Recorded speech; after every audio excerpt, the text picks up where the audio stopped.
Roman Tarnovsky joins me now, and you work for Indigo. You are one of their supporting partners of the FFA this year, and you provide a platform for growers to become more profitable, to do it sustainably. What's your focus on how to achieve that, first of all?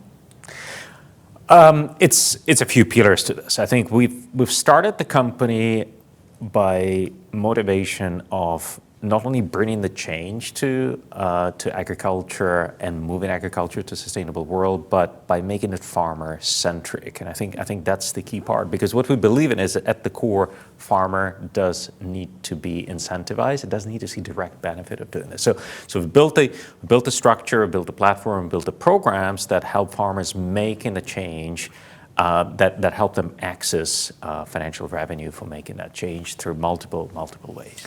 And so when you talked to the forum today, and we were talking about innovation for profitable, climate smart, nature positive agri-food sector, what was your main message, Roman? Well, I've tried to focus on reflections from our journey, and it's really a journey. And on a journey, you win, you make mistakes, and I think I was just trying to pass what we've learned. And I think sort of synthesizing it, I think to me, there are three big elements of learning. One is what I already said, and this is core to what we do. Farmers need to be incentivized.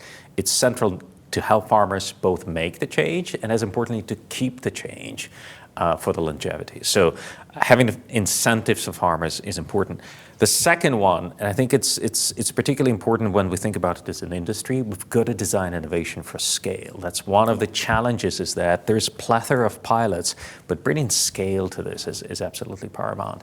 And the last one, and I felt we had a good conversation, was the point that innovation needs to earn farmers' trust. It's so central.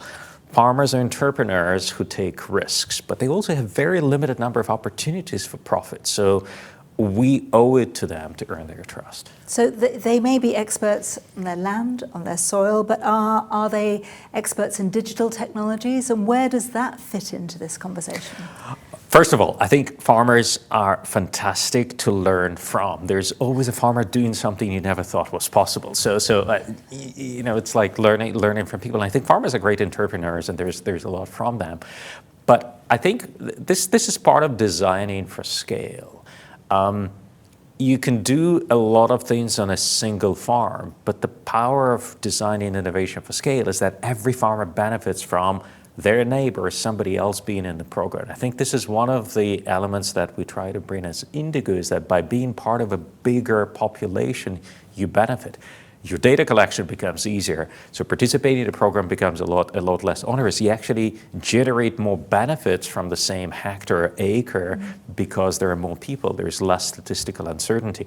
This is the type of benefits we've got to be thinking about it, but it's got to be done in a way that farmers trust where their data goes and what they're part of. And is that where there might be a bit of a gap? You know, there's the theory, and then in practice? There is, and I think it's part of this is natural. I think earning trust is a continuous exercise. You earn it, and you have to continuously earn it. Innovation also has element of risk, and I think we need to continuously be transparent with this. But you're right. I think this is part of the challenge with a plethora of pilots. How do you move it from hundreds, thousands of pilots to actually something that operates consistently? Very specific challenge to agriculture is supply chains are designed crop by crop. So there is, if you look at it, you can map what happens in corn, but farmer doesn't grow just corn in that field. You know, it's corn, soy, or in Europe, it's 6 different crops, and they go to different places. We've got to be relevant to that particular farmer, to that particular field, and to how they want to operate it. And there's a last element, and goes back to some of the gap and some of the things we need to continue to address. Farmers need to maintain choice, and farmers have the right to choose what they want. So we need to stay away from temptation to be prescriptive. We need to enable, but we ought to not cross the line into telling the farmer what to do.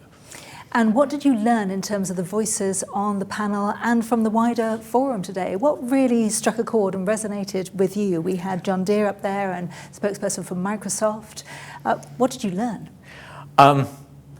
I've learned about the amazing technologies. I've also learned that we're actually looking at different problem, at very similar problems from different angles. And it was perhaps a reinforced learning. I think there's definitely a lot of room for collaboration. I think you've heard from the panel that we all quoted examples of actually working together on multiple things. So collaboration is there. But it was also some of the questions that I think pointed to the bigger opportunity for collaboration. We know how to do things in markets with big commercial farms. It's taken this type of technologies to smallholders, taken them to other parts of the world that I think we need to figure out ways to do effectively, but also to build on each other's strengths. And not everybody need to do everything. I think we can combine capabilities, we can collaborate more, and we can go faster. I think there's a lot about going faster. I wondered how concerned you are that things don't go far enough or fast enough, but I wonder if you feel that forums like today accelerate the thought process, the conversation and the collaboration. Absolutely. I think, and this is the central part of a platform like this. It's not only a like-minded audience, but it's like-minded audience with tough questions. And I really appreciate questions that put a finger saying, have you thought about this? Yeah. How are you doing enough? And to your point, I think we all agree on one thing. We're not going fast enough. Impatience is great. Impatience needs to combine with persistence and also a lot of creativity to move things along. I think Forum is absolutely the right platform for this. Well, thank you. Thank you for your persistence. Thank you for your participation today. Enjoy the rest of the forum. Roman, thank you very much. Thank you for the discussion.